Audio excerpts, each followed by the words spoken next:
Minivans are boring, right? They're the suburban slippers of the automotive world.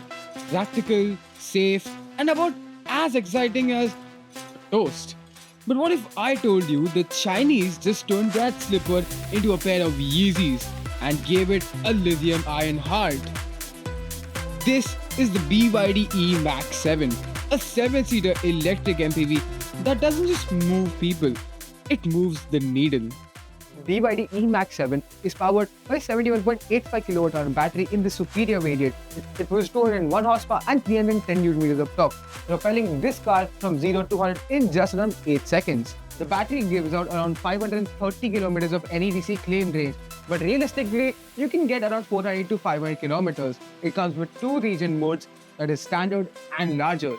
The E-Max 7 aims for a futuristic yet a clean design. It might seem familiar because, after all, it is an evolution of the previous gen BYD E6. However, the E-Max 7 is longer, which helps it add an extra row of seating. The 17-inch diamond-cut alloy wheels do justice to the design and try to help it look a bit more sportier. Step inside the car and you're greeted by a healthy amount of hard plastics and a scarcity in terms of soft touch materials, and you get this sort of wooden finish all through the dashboard.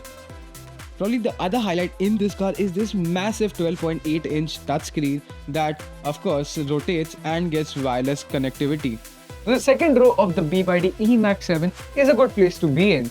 The seats are comfy, they're a bit on the firmer side, but you'll appreciate that in longer rides. As you can see, I have good amount of legroom as well as headroom, and I have AC controls over here. I can change a few settings, I can turn it off completely.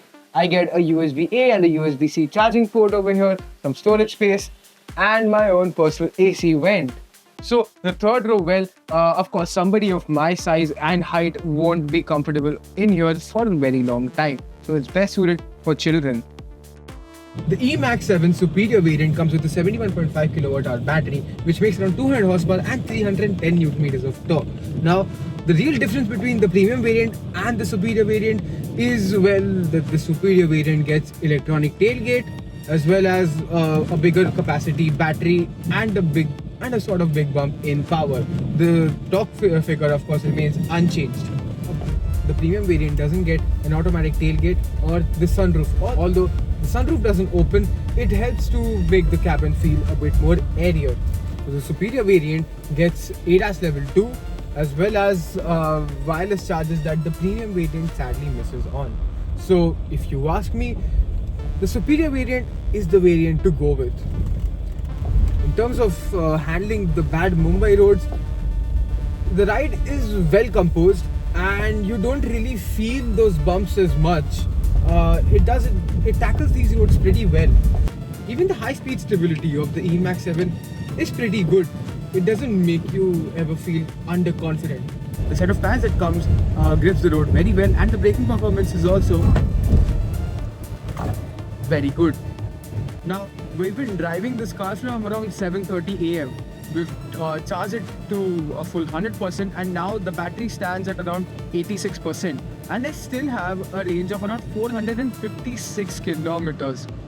So that is crazy. The range just doesn't seem to drop. Even the turning radius is pretty good. It's easy to maneuver this car around the city because, of course, it has a power steering. You cannot expect it to be very sporty, but when you put the pedal down, it does fly. For its MUV, 8 seconds is fantastic. 0 to 100 in 8 seconds is fantastic. I mean, this is a soccer mom car, and this makes it pretty fun. While the Innova Hycross is definitely bigger in terms of size in comparison to the E-Max 7, the E-Max 7 is still a pretty cool choice if you are in the market to get an MPV under 30 lakhs. Practicality, presence, and power quietly delivered. The E-Max 7 isn't trying to be flashy, it's just unapologetically modern.